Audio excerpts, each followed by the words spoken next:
할렐루야. 아멘. 여러분 지난 한 주간 하나님의 은혜 가운데 승리하셨을 줄로 믿습니다. 아멘. 이 아멘 소리가 적은 거 보니까 많이 추워서 그러신 것 같은데 오늘 많이 추워요, 그렇죠? 예.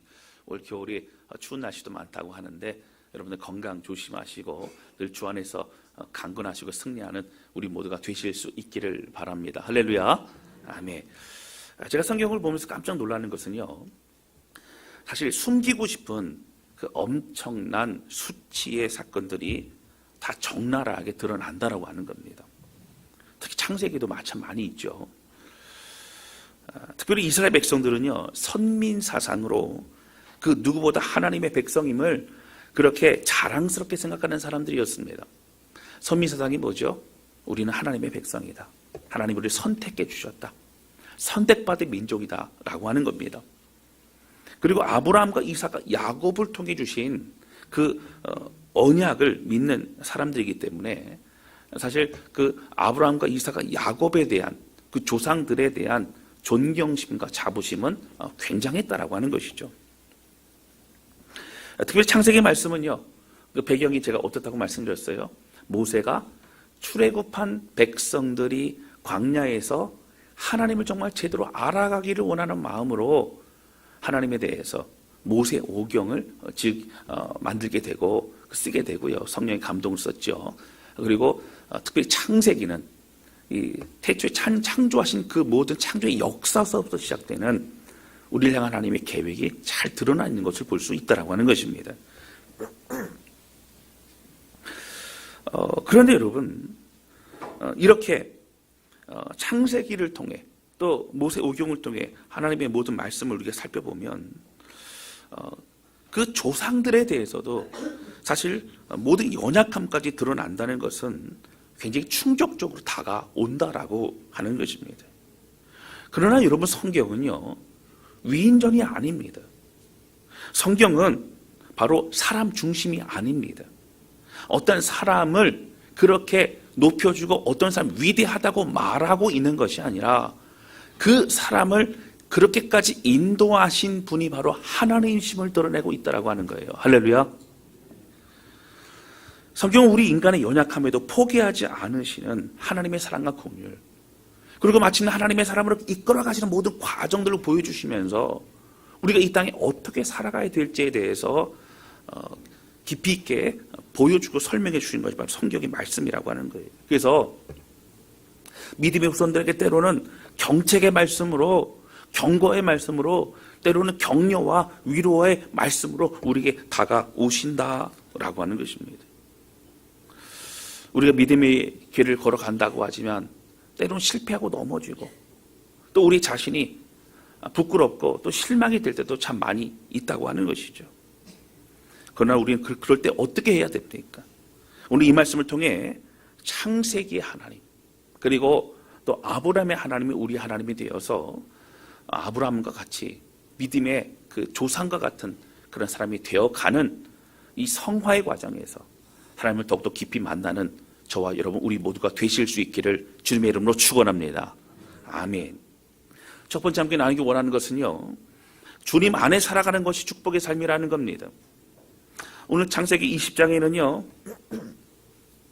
그 전에 창세기 19장을 통해서 제가 잠깐 말씀을 드렸죠. 소돔과 고모라, 소돔 땅에서 롯과 그 가족들을 그 천사들을 이끌어내셨던 하나님에 대해서 말씀드렸고요. 그 다음이 어떻게 됩니까? 롯과 그 두 딸이 동침을 함으로 민족을 이어나가고자 그렇게 참 참혹한 그런 일들이 펼쳐집니다. 소돔과 고모라 땅 완전히 멸망하시는 과정도 거기에 나오게 되죠. 오늘은 그 이후에 이제 아브라함의 그런 내용이 나옵니다. 근데 오늘 말씀도 참 이해하기 힘든 내용이에요. 이해하기 힘든 내용이라는 것은 내용이 어렵다는 게 아니라 참 왜 그렇게 했을까라고 하는 그런 생각이 들 정도로 그런 어려운 그런 말씀이라고 하는 것이죠. 사실 아브라함이요, 아내 사라를 아비멜렉에게 빼앗길 뻔하다가 하나님의 개입하심으로 아내를 다시 도로 찾게 되는 그런 내용이 오늘 본문의 말씀이기 때문입니다. 우리 1절과 2절 말씀 함께 좀 보시겠습니다. 우리 큰 소리로 같이 읽겠습니다. 시작. 아브라함이 거기서 네게부 땅으로 옮겨가 가데스와 술 사이 그랄에 거류하며 그의 아내 사라를 자기 누이라 하였으므로 그랄 왕 아비멜렉이 사람을 보내어 데려갔더니. 아멘. 여기 보시면 아브라함이 헤브론 땅에 있다가 어디로 갔다고요? 네게부 땅으로 옮겨갔다라고 그렇게 얘기합니다. 그런데 히브리 원어를 보게 되면요, 그냥 이 네게부로 옮겨갔다라는 그런 정도가 아니라 거기 바로 그 네게부 땅으로 옮겨갔다 이렇게 표현합니다. 바로 이것은 무엇이냐면 아브라함이 애굽 땅에 내려가 바로에게 사라를 뺏길 뻔했던 그 장면을 연관시켜서 말하고 있는 거예요. 그때 애굽 땅까지 내려갈 때에 아브라함이 아마 이 네게부 바로 이 지역에서 머물렀다가 갔던 것 같습니다. 그러니까 아브라함이 지금 어디로 가고 있다고요? 어디에 있다고요? 지난번에 갔던 거기 그 네게부 땅에 아브라함이 또 거기로 갔더라 이렇게 얘기를 하고 있는 거예요. 성경은 지금 아브라함이 네게부 땅으로 남방으로 옮겨가고 있는 모습이 굉장히 부정적으로 설명하고 있습니다. 그럼 문제는 왜 내려갔냐고 하는 거예요. 이 부분에선 많은 성경학자들이 얘기를 하고 연구를 하면서 말하는 것이 무엇이면 이런 겁니다. 오늘 이 10장 이 전에 보면 어디가 19장에 나오죠. 거기 뭐가 나와요? 소돔 땅이 하나님의 심판으로 멸망합니다. 그러니까 유황불이 떨어지고 그러면서 어떻게 되지요? 소돔 땅뿐만 아니라 여러분 그 주변도 다 타게 됩니다. 롯에게 천사들이 뭐라 그러죠? 너는 빨리 성 밖으로 나가라. 그러니까 성 밖에만 나가면 괜찮은 게 아니고요. 뭐였어요? 어디로 가라고 그랬죠? 산으로 가라. 네. 지난주 설교 기억하시는군요. 산으로 가라. 산으로 가라는 얘기는 뭐예요? 멀리 떨어져라. 멀리 떨어져라. 그런데 롯이 뭐라 그러죠? 저 앞에 있는 작은 성읍에 좀 있게 좀 해주십시오. 그 유황불이 떨어지면요 다 타버리는 거예요. 타버리는 거예요. 성경학 학자들은 그때 이 소돔 땅의 그 심판으로 인해서 그 주변에 있는 모든 그런 풀들이 아마 다 탔을 것이다. 그러니까 먹일 수 있는 풀이 없는 거예요. 그래서 도무지 살 수 없어 이제 남방으로 풀을 찾아 옮겨갔을 것이다. 그렇게 설명하기도 합니다. 또 다른 사람들이 이런 설명이 있죠. 소돔 땅의 그 엄청난 심판이 여러분 성경에 보면요. 옹기 가마에서 연기가 피어오르듯이 그렇게 엄청 멀리서도 볼 수 있을 정도로 그런 엄청난 재앙이었다고 하는 거예요. 사실 아브라함은요. 소돔 땅이 멸망하는 걸 알았습니다. 아브라함 집에서 그렇게 대접했을 그때에 뭐라고 하죠? 그 천사들이 여호와 하나님께서 소돔 땅 멸하러 간다라고 말씀하시고 하나님 소돔 땅을 멸하시 바로 의인 50명이 있다면 45명이다 40명 30명 20명 10명이 있다면 멸하시겠습니까? 기도하지 않습니까? 이 상황을 보면 두려운 마음에 그곳을 옮겨 남방으로 갔을 것이다. 이런 여러 가지 이야기도 하기도 합니다.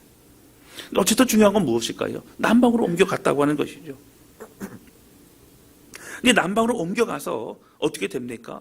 그런 헤브론 바로 그 마므레 상수 나무에 있었던 그곳을 버리고 남방으로 가 아비멜렉이라고 하는 왕을 만납니다.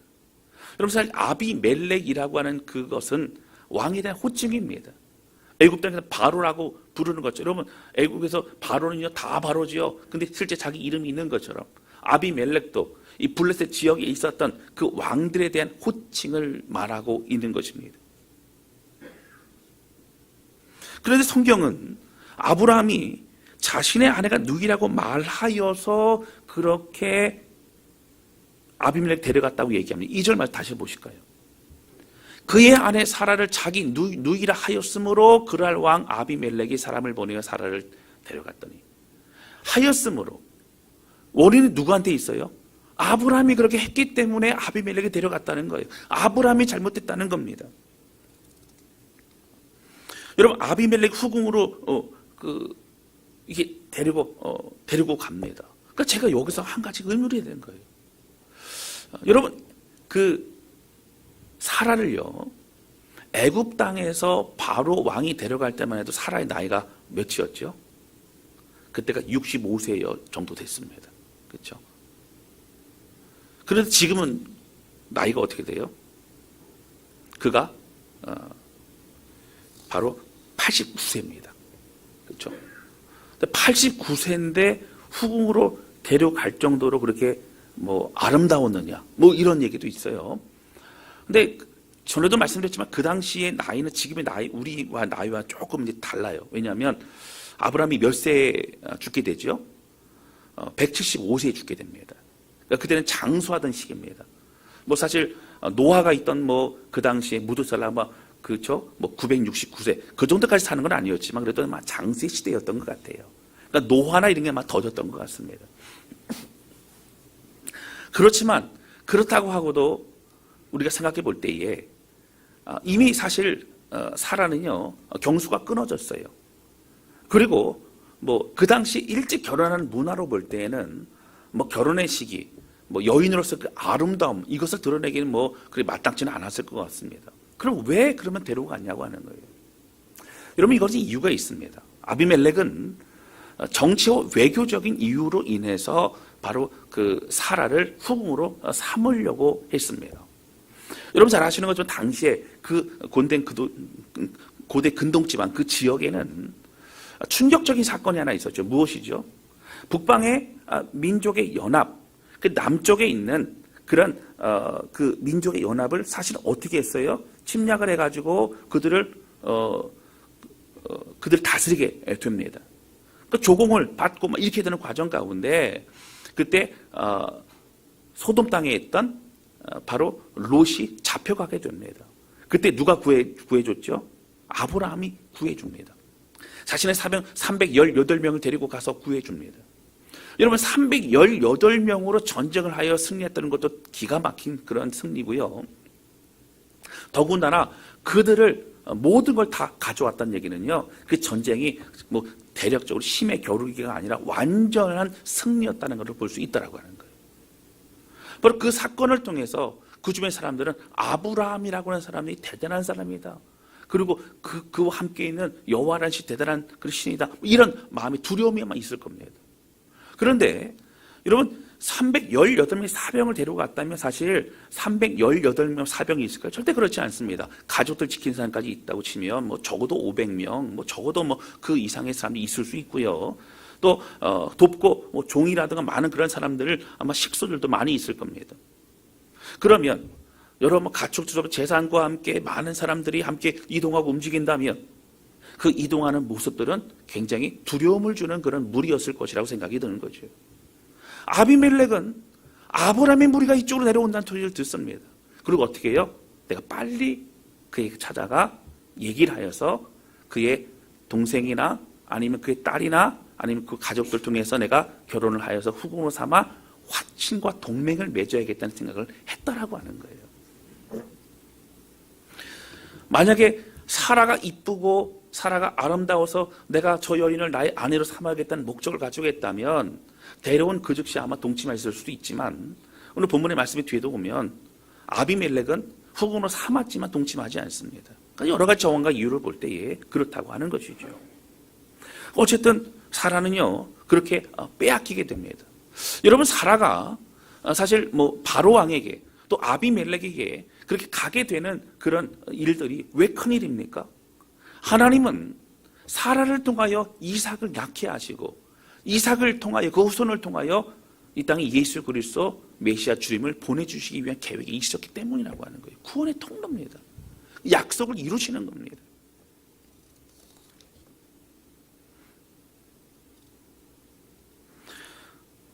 여러분 당시 아브라함이 갑자기 뭐 두렵고 놀라가지고 이 거짓말을 어떻게 갑자기 하다 보니까 뭐 내 누이라고 말한 게 사실은 아니죠. 중요한 건 뭐예요?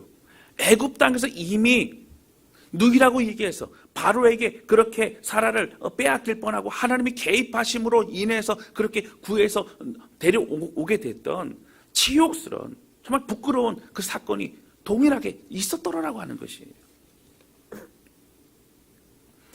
바로의 꿈에 하나님 나타나지 않으셨다면 사실 그 일이 해결되지 않았습니다. 이번에도 하나님은 아비멜렉의 꿈에 나타나십니다.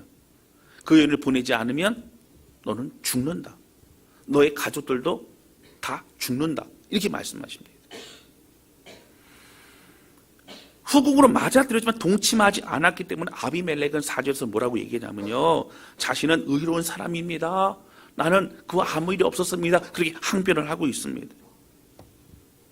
근데 하나님께서요, 이 또다시 실수하는 그런 아브라함의 이런 부끄러운 모습을 해결하시고 있는데요. 근데 이제 아비멜렉과 이제 그 아브라함과 대화를 하면서 아비멜렉이 너 왜 그랬느냐, 나한테 왜 거짓말했느냐라고 얘기를 하고 할 때에 사실 그 내용을 하나님이 들으시거든요. 자, 근데 거기 보면 그 아브라함의 모습이 참 부끄러운 모습만 드러난다고 하는 거예요. 11절 말씀 보실까요? 이렇게 나옵니다. 아브라함이 이르되 이곳에서는 하나님을 두려워함이 없으니 내 아내로 말미암아 사람들이 나를 죽일까 생각하였으며, 사람들이 나를 죽일까 봐 두려웠다는 거예요. 이러면 그가 누구? 사병이 여러분 적어도 318명 사병들이 있어요. 북방의 민족들과 겨루어 이겼던 사람이에요. 그는 두려움이 엄습했던 겁니다. 12절 말씀 볼까요? 또 그는 정말로 나의 이복 누이로서 내 아내가 되었습니다. 거짓말한 게 아니라는 거예요. 원래 내 누이 동생이었으니까, 그러니까 누이 동생 얘기한 거지 나는 거짓말한 게 아니라는 거예요. 지금 변명하고 있습니다. 여러분 13절에 보면 뭐라고 나오냐면요, 이렇게 나와요. 원래 갈 때, 우리를 떠날 때부터 그렇게 우리 누이로 사람들 앞에서 얘기하기로 했다는 거예요. 원래 그렇게 했던 것이지 아비멜렉 당신에게만 그렇게 거짓말하고 있는 것이 아니라고 또 얘기를 합니다. 여러분 전체를 읽어보시면 뭐가 나와요? 끝까지 변명해요. 끝까지 이유를 대요. 아브라함의 참 부끄러운 모습을 볼 수 있다고 하는 겁니다.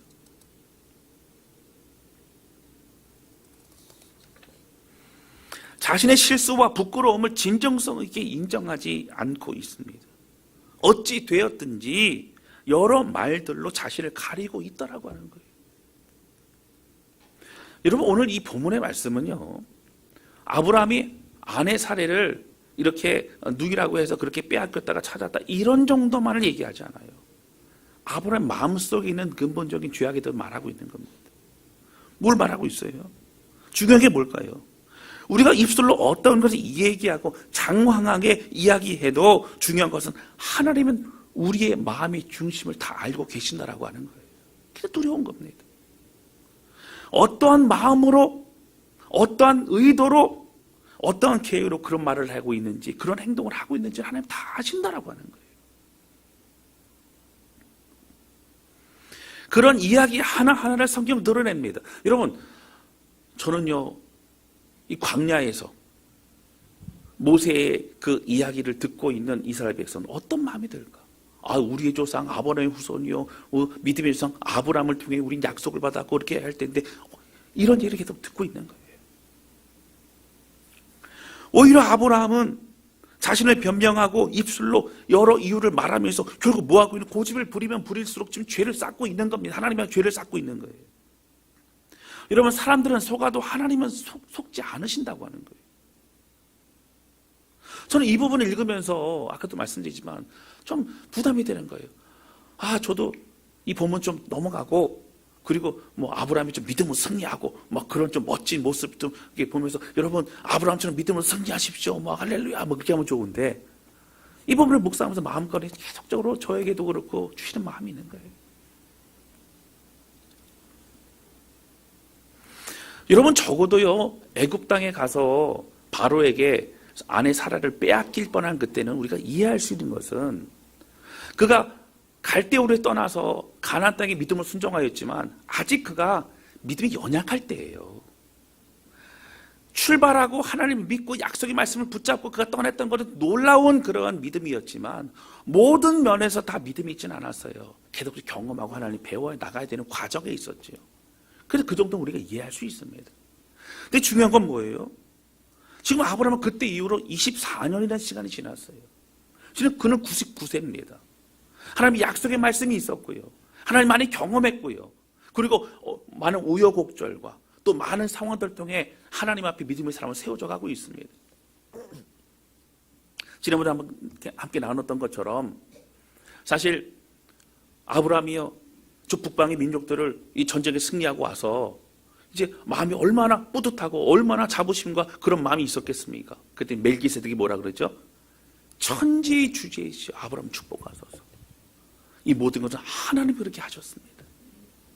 천지의 주제이시여 그 얘기를 듣고 정신이 바짝 나가지고 뭐라 그래요?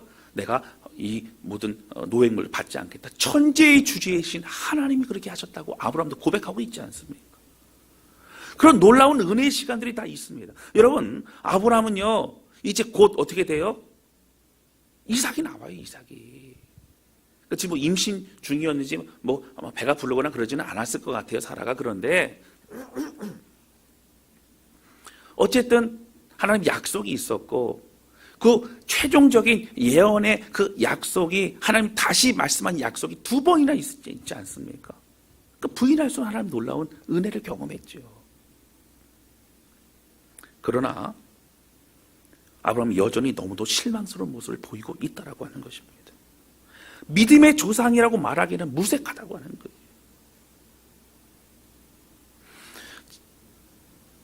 이스라엘 백성들, 가나안 땅에 들어가야 될, 믿음으로 무장해야 될 그들에게 이 얘기를 왜 하고 있느냐는 겁니다. 여러분, 당시 아브라함은 절대적인 사람이었어요. 나중에 후세에 여러분 누가 나오죠? 다윗도요 이스라엘 백성들에게는 절대적인 왕이었어요. 다윗을 본받고 싶고 다윗이 그들의 굉장히 중요한 영향력 미치는 인물이었습니다. 여러분, 왜 이걸 드러낼까요? 바로 우리가 그러한 존재라고 하는 것입니다. 우리가 연약한 존재이기 때문이라고 하는 거예요. 또 이 땅에 살아갈 때에 우리는 언제라도 넘어질 수 있는 유혹과 영적 전쟁이 그렇게 넘치는 곳이 바로 이 땅, 우리가 살고 있는 곳이라고 하는 거예요. 사랑하는 성도들, 우리도 마찬가지입니다. 신앙생활 오래 하고 여러분 그냥 오래만 한 것이 아니라 때로는 정말 우리 마음속 깊은 곳에 눈물을 콧물을 흘리며 하나님을 깊이 만나고 하나님의 살아계심을 경험하고 여러분 봉사하고 섬기고 애쓰고 수고하고 정말 하나님과 함께하는 놀라운 은혜와 간증과 그런 놀라운 일들이 많았음에도 불구하고 여전히 우리가 장담하는 신앙이 될 수 없는 것은 우리 또한 연약한 존재이기 때문이라고 하는 겁니다. 하나님의 죽은 죽으리이다. 좀 믿음의 그런 뜨거웠던 마음을 가지고 하나님께 마음을 드리고 정말 앞뒤 안 보고 하나님만 바라보며 순종의 길을 걸어갔던 그런 시간도 여러분 우리에게 있지 않았습니까? 여러분 각자 인생에 아마 있을 거예요. 누구보다 온 마음과 정성을 하나님께 예배하고 좀 말씀과 기도로 주 앞에 마음을 드리며 나아가는 우리의 삶이 여러분 있지 않았습니까? 아브라함은 헤브론 마므리 상수리 나무 아래에서요 늘 예배하고 하나님 바라봤던 사람이에요. 아브라함은 하나님을 만난 사람이에요. 아브라함은 하나님께 예배하고 하나님께 소통했던 사람이에요. 하나님의 놀라운 은혜를 경험했던 사람이에요. 그리고 소돔 땅의 심판을 직접 지켜보았던 사람이에요. 그러나 그런 아브라함도 마음에 두려움이 들어오고 걱정 근심이 들어오고 인간적인 생각이 들어오면 어떻게 된다고요? 그 믿음과 그 충만했던 모든 것들을 여러분 잃어버릴 수 있다라고 하는 것입니다. 사랑하는 성도 여러분, 오늘 우리도요 하나님의 은혜로 하나님의 그 사랑으로 성령으로 충만하지 않으면 우리도 언제라도 넘어질 수 있는 존재임을 우리가 기억해야 된다라고 하는 것입니다. 할렐루야. 다른 인간적인 생각으로 우리가 흔들릴 수 있다는 거예요. 어느 누구도 장담할 수 없습니다. 어느 누구도 매일 이끄시는 하나님의 은혜로만 살아갈 수 있다라고 하는 것이죠. 이런 분열왕국 시대를 보면요, 이 북이스라엘은 거의 선한 왕이 없어요. 남유다 같은 경우는 그래도 선한 왕이 있습니다. 이 선한 왕의 기준은 뭐냐면 성경에서 이런 거예요. 뭐 다윗의 길로 행했다. 그러니까 다윗의 길로 행한 게 뭐예요? 하나님이 인정하는 거죠.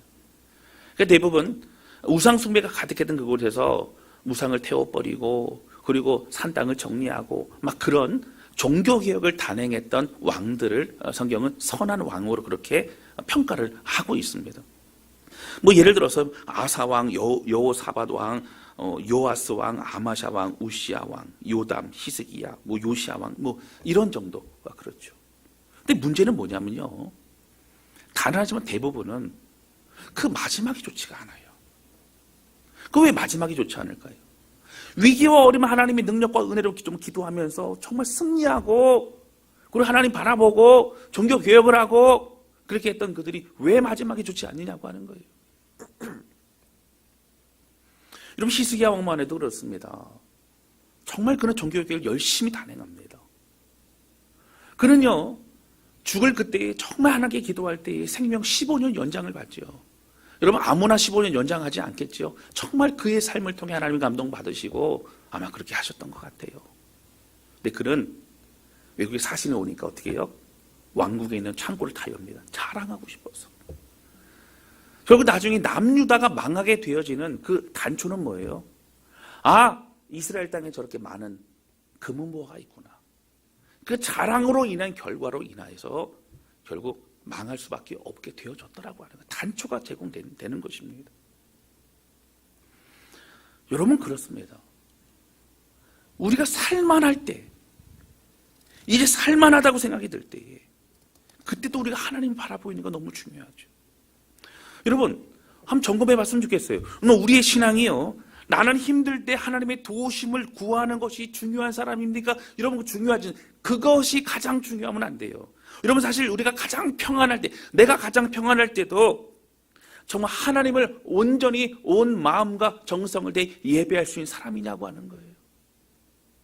내가 가장 평안하고 내가 가장 행복하고 내가 가장 많은 것들로 이렇게 누리고 있을 그때에도 하나님을 바라보는 믿음이 있느냐고 하는 거예요. 목마름이 있느냐는 것이죠. 여러분, 정말 하나님을 믿는 사람은요, 하나님이 중요한 사람이에요. 정말 하나님을 믿는 사람은 하나님을 예배하는 것이 가장 행복한 사람이라고 하는 겁니다. 할렐루야.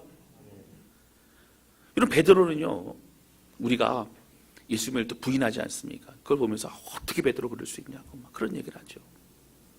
여러분, 그런데 제가 베드로 형님을 좀 이렇게 변명을 하자면, 예수님 외에 무리를 걸어본 사람 베드로밖에 없어요. 여러분, 무리를 걸어보시면 손 들어보세요. 예. 손 들으신 분들은 끝나고 면담을 하셔야 됩니다. 예. 무리를 걸었어요. 주님 바라보면서 걸었어요. 나중에 빠졌지만 성경에서 그런 사람 없습니다. 그랬던 베드로도 연약함과 넘어지죠. 근데 베드로는 뭐를 잘했어요? 눈물을 흘려 회개합니다. 기도합니다. 애통해야 합니다. 그리고 예수님 다시 부르셨을 그때 그는 평생 다시 번복하지 않아요. 새벽마다 기도하며 하나님께 마음을 드렸다면 그 전생의 이야기들이 있지 않습니까? 여러분, 마태복음 15장에 보면 칠병이어의 기적이 나옵니다. 성인 남자들만 4,000명이 모여 있어요. 근데 거기에서 예수님께서 어떻게 해요? 이 자들을 그냥 보낼 수가 없다. 그러니까 제자들에게 좀 어떻게 먹을 것 좀 구해와라. 그랬더니 뭐라 그래요? 아, 예수님 이 저녁 시간에 어디서 구합니까? 그 당시에 배달시켜 먹는 데도 없었을 것이고, 이런 그렇지 않아요. 근데 그 어떤 아이가 보리떡 7개하고 물고기 2마리를 가져오지 않습니까? 그걸 가지고 주님이 축사하시고 기도하시고 다 나눠 먹고 좀 많은 것이 남죠. 여러분, 제자들은요, 가능하지 않다는 거예요. 아유, 어떻게 됩니까? 어떻게 그걸 구합니까? 못합니다. 하나님, 예수님 못합니다. 그렇게 하는 거예요. 근데 성경은 뭘 말하고 있어요? 마태복음 15장에 칠병이어의 기적이 있지만요, 그 바로 앞에 마태복음 14장에 보면 오병이어의 기적이 있어요.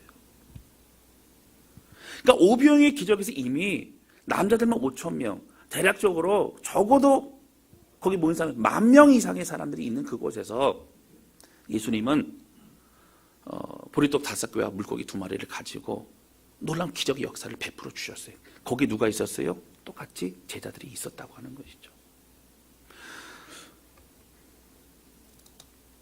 여러분, 마가복음에도 그렇습니다.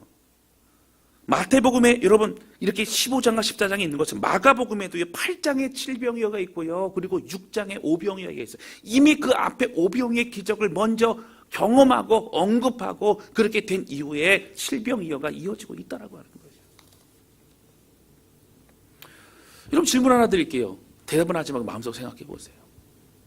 여러분 왜 제자들은 똑같은 상황입니다. 비슷한 상황인데 왜 예수님께 지난번처럼 기적을 좀 베풀어 보시죠. 예수님 당신이 하실 수 있으면 뭐 이런 얘기를 왜 하지 않았을까요? 왜 하지 않았을까요? 여러분 제자들은요 기적에 주목합니다.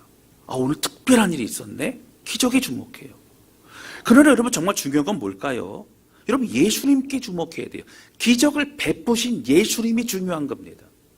여러분 장소는 바뀌었어요. 사람들은 바뀌었어요. 그러나 동일한 분은 계세요. 누구예요? 예수님이 그들과 함께 계셨다라고 하는 거예요. 할렐루야. 그 주님에 주목하면, 그 주님 바라보면 오늘 우리도 마찬가지입니다. 여러분 저는요 우리 아브라함 바라보면 아브라함 그래도 대단하다. 그래도 믿음이 결코 성장하고 아니 아브라함 나중에 이 모리아산에서 아들 이삭을 어떻게 바쳐? 지난도 말씀드리지 않았어요? 진짜 죽이려고 하니까는 아브라함아 멈춰라. 하나님도 급하지 않으세요? 아브라함 대단하다. 아브라함 정말 믿음의 조상이다. 이러고 끝나면 안 돼요. 그 아브라함은 아브라함이 되게 하신 분은 바로 하나님이시라고 하는 거예요. 할렐루야. 사랑하는 성도 여러분, 우리가 아브라함의 반복적인 실수, 치명적인 실패를 보면서 깨달아야 될 것이 무엇입니까? 오늘 우리는 매일 하나님의 은혜를 사모하고 하나님 붙잡아야만 살아갈 수 있다고 하는 거예요. 그런데 여러분, 하나님은 우리에게 만나와 같이 매일같이 말씀을 주세요. 은혜를 주세요. 하나님 찾는 자에게 우리를 만나 주신다고 하는 겁니다. 할렐루야. 그래서 한 가지 더 말씀드립니다. 목회도 마찬가지고 사역도 마찬가지예요. 우리가 매일 하나님을 의지하지 않으면 어떻게 된다고요? 우리가 열심히 할 수 있어요. 열심히 할 수 있어요. 그럼 목회도 열심히 할 수 있어요. 근데 매일 하나님을 의지하지 않으면 우리는 예수 없는 목회, 예수 없는 사역, 예수 없는 봉사, 예수 없는 그런 모임이 될 수도 있게 된다라고 하는 거예요. 꼭 주의해야 됩니다. 결국 어떻게 돼요? 내 열심만 남게 됩니다. 알맹이 없는 음식입니다. 하나님과 상관없는 그런 신앙생활이 되고 말게 된다라고 하는 거예요. 여러분 우리 모임이나 우리 대화나 여러분 우리의 만남이 있어서 예수 없는 만남, 예수 없는 대화, 예수 없는 그런 모임이 되어서는 안 돼. 이 얘기는 성경적으로 펴놓고 이렇게 만나라는 얘기가 아니라 주님이 옆에 계셔도 괜찮은 주님의 은혜가 있는 그런 사랑과 격려와 섬김이 있는 그런 우리 만남과 우리 대화가 되어야 된다라고 하는 것입니다. 내가 가장 편히 쉬고 있을 때, 내가 가장 여유가 있을 때, 내가 가장 느슨한 마음을 가지고 있을 그때에도 나는 예수 없이 살아가고 있지는 않은가. 여러분 아브라함이 가장 충만했을 때가 언제일까요? 저는 하면 이렇게 생각이 들어요. 아마 헤브론에서 하나님께 예배하던 그 시간이 아닐까. 그러면 아브라함은 헤브론에서 마므레 상수리 나무 아래에서만 그렇게 예배만 드리고 있어야 될까? 아니요 여러분. 어느 곳에 가든지 그 예배하는 마음을 가지고 나아갔다면 그곳이 헤브론 마므레 상수리 나무 아래에서의 하나님 만나는 은혜의 삶을 어디서도 누릴 수 있게 된다라고 하는 거예요. 할렐루야. 사랑하는 성도 여러분, 매일같이 하나님을 의지할 때만 우리는 승리할 수 있어요. 우리에게 주신 말씀과 그 은혜와 만나 주시는 성령의 그 역사하심을 바라보며 오늘도 같이 믿음의 길을 걸어가는 저와 여러분 우리 모두가 되실 수 있기를 주님의 이름으로 축원합니다. 할렐루야. 두 번째 함께 나누기 원하는 것은요, 하나님의 사랑과 은혜 앞으로 우리 나아가야 된다는 겁니다. 제가 오늘 본문의 말씀을 읽으면요, 제가 아까 좀 이해하기 힘든 본문이라 했잖아요. 처음부터 끝까지 계속 좀 읽어보세요. 제발 좀 믿으시고 좀 집에 가셔서 한 2번 읽어보세요. 그러면 이 아브라함의 변명 이런 건 나오고, 또 하나는 하나님이 좀 아브라함 너무 편애하시는 거 아닌가, 뭐 이런 생각이 좀 듭니다. 그러니까 예를 들어 그런 거죠. 이게 자세히 보면 아비멜렉이 잘못한 게 있어요, 없어요? 있다고 해야 될지 없다고 해야 될지 고민이 되시지 않습니까? 제가 볼 때 아비멜렉이 잘못한 건 없어요. 왜 없냐면 아까 2절 말씀에도 뭐라고 나와요? 아브라함이 누이라고 했기 때문에 그러므로 데려갔다고 나와요. 그러니까 누이라고 안 했으면 데려가지 않았죠. 그렇죠? 그러니까 아브라함이 이렇게 남방으로 내려왔을 그때에 아브라함 가족 중에 누구와 뭐 딸이 있거나 아니면 뭐 조카가 있거나 뭐 누가 있든지 간에 아마 그렇게 동생이 있든지 후궁으로 맞이하려고 했을 겁니다. 근데 보니까는 누이 동생 하나밖에 없는 거예요. 그래서 이제 그렇게 맞이하게 됐지요. 더군다나 여기 데리고 왔는데 동침도 하지 않았어요. 하나님 나타나셔갖고 그래요. 그러니까 성경에 보면 뭐라고 나오냐면요. 저는 죄가 없습니다. 근데 하나님 뭐라고 그래? 안다. 네가 죄가 없는 거 안다. 너는 네가 악한 마음이 있는 거 없는 거 내가 안다. 하나님 말씀하세요. 결국 나타나서 해결해 주시지 않습니까? 그런데 어떻게 해요? 아브라함이 나중에 기도를 해야 그 집에 닫혀있던 태가 열리게 됩니다. 바로 그 말씀이 어디 나오냐면 20장에 17절 볼까요? 아브라함이 하나님께 기도하며 하나님이 아비멜렉과 그의 아내와 여종을 치료하사 출산하게 하셨으니 18절입니다. 여호와께서 이왕에 아브라함의 아내 사라의 일로 아비멜렉 모든 집의 모든 태를 닫으셨습니다. 그러니까 아브라함 때문에 그 태를 닫으셨다가 아브라함이 기도하니까 그렇게 열어주셨어요. 그리고 7절 말씀 볼까요? 자, 7절 같이 읽겠습니다. 시작. 이제 그 사람의 아내를 돌려보내라. 그는 선지자라. 그가 너를 위하여 기도하리니 내가 살려니와 돌려보내지 아니하면 너와 내게 속한 자가 다 반드시 죽을 줄 알지니라. 아멘. 자, 돌려보내라. 그 앞에 보면 뭐라고 되어 있어요? 그는 남편이 있는 아내다. 네가 그러면 안 된다. 그럼 실제로 뭐예요? 그는 누구라고요? 선지자라. 여러분, 선지자라는 얘기가 뭐예요? 하나님의 사람이라는 거예요. 하나님의 사람. 내 일을 해야 될 사람, 내 영광 드러낼 사람이라는 거예요. 여러분, 선지자는 뭐예요? 지금 말하면 목회자를 말하는 아니요, 우리 모두를 말하는 거예요. 하나님의 사람, 하나님의 은혜로 구원받고 하나님의 주신 사명 가지고 나가는 모든 사람들 말하고 있다라고 하는 거예요. 할렐루야.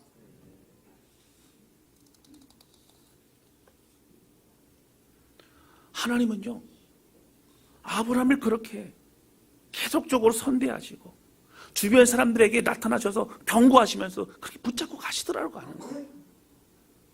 여러분, 이 상을 보고 우리가 뭘 알 수 있어요? 아니, 하나님 아브라함만 너무 사랑하시고. 아니요, 여러분. 우리도 동일하게 그렇게 아브라함처럼 사랑하세요. 우리 특별히 계속적으로 포기하지 않으시고 우리를 붙잡아 주세요. 이걸 우린 뭐라 그래요? 은혜라고 하는 것이라고 하는 거예요. 은혜입니다. 은혜. 우리 입장에서 은혜예요. 자격 없고 연약하게 늘 실패하고 넘어지는 우리이지만 여전히 포기하지 않으시고 깨달아 돌이키도록 인도하시는 하나님의 은혜가 우리 가운데 있다라고 하는 거예요. 그리고 여러분 어떻게 해요? 아브라함이 정말 믿음에서 아브라함이 될 때까지 그를 끝까지 붙잡고 이끄십니다. 저는 묵상하면서 나중에 이삭이 태어나잖아요. 이삭이 태어나면 하나님 됐습니다. 이제 이삭 태어났습니다. 감사합니다. 그리고 하나님께 좀 더 멀어질 수 있었을 것 같아요. 보통 그러지 않습니까?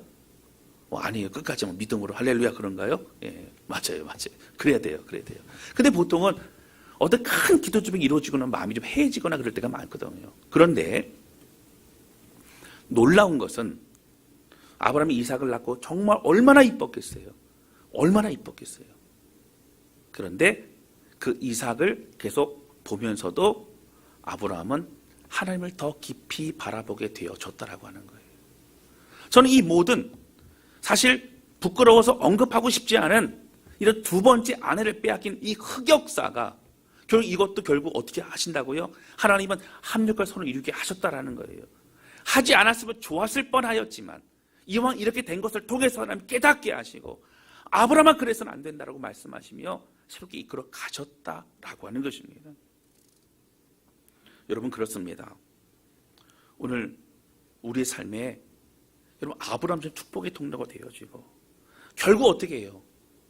나중에 아들 이삭을 하나님께 바칠 수 있는 사람으로 끝까지 붙들고 인도하시고 결국 자라게 하신 주님 바라보면서 여러분 넘어질 때에 낙심만 하지 말고 애통해하며 다시 일어나 우리 주님을 바라보며 매일매일 주님을 의지해 나아가는 저와 여러분 우리 모두가 되실 수 있기를 주님의 이름으로 축원합니다. 하나님 끝내 우리를 이끌어 가실 거예요. 그리스도는 착한 일을 시작하시니까 그리스도 예수 안에서 우리를 주의 놀라운 그 날까지 이끌어 가신다고, 책임지신다고요. 하나님이 하신다고요. 하나님 약속을 작정하신다고요. 실패와 실수는 날마다 하나님의 은혜에 더욱 집중할 때 반복되지 않습니다. 하나님은 쉬지 않으세요. 주님 바라보면서 오늘 겸손히 주님을 의지하여 믿음의 일을 걸어가며 오늘 우리의 모든 교제와 우리 만남과 우리 대화, 우리 섬기 모든 자리에서 예수 없이 살아가는 자가 아닌 주의 은혜로 인해 날마다 충만하게 모든 일을 감당하는 그런 저와 여러분 우리 모두가 되실 수 있기를 주님의 이름으로 축원합니다. 할렐루야. 우리 찬양 주 앞에 들으면서 기도하는 시간을 갖도록 하겠습니다.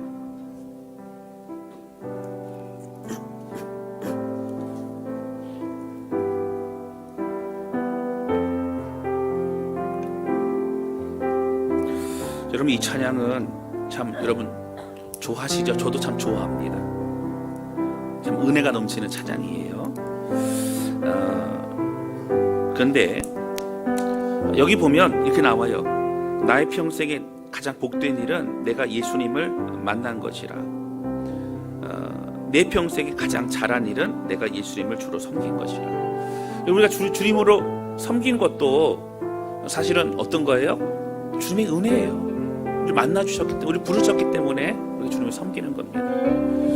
우리 찬양 부르면서 주님, 평생에 주님 바라보며 뜨거웠던 은혜가 추억이 되지 않고 매일매일 주님을 의지하고 주님과 함께하면서 우리의 실수와 부끄러움을 반복하지 않고 하나님 앞에 나아가는 삶을 살기 원합니다. 고백하며 마음을 드리기 원합니다. 찬양하도록 하겠습니다. 나의 평생에 가장 복된 일을 내가 예수님을 만난 것이라. 나의 평생에 가장 잘한 일을 내가 예수님을 주로 섬긴 것이라. 세상 살 동안 내가 걷는 길이 때론 험하여서 넘어질 때도 주의 강한 손이 나를 붙드시니 나는 예수님만 주로 섬기며 나는 주를 섬기는 것에 후회가 없습니다. 내가 걸어온 모든 시간 다 주의 은혜니 내가 걸어갈 모든 날도 주만 섬기며 살리. 오직 예수님 부르며 살아가니 나는 주를 섬기는 것에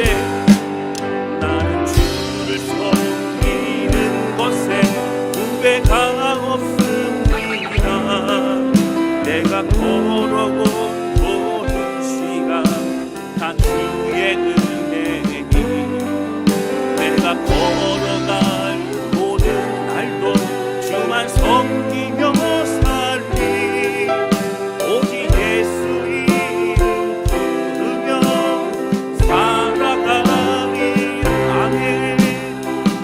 이것이 나의 간증이요 이것이 나의 찬송일세. 나 사는 동안 끊임없이 찬송. 한 번 더 고백하면 이것이 나의 이것이 나의 간증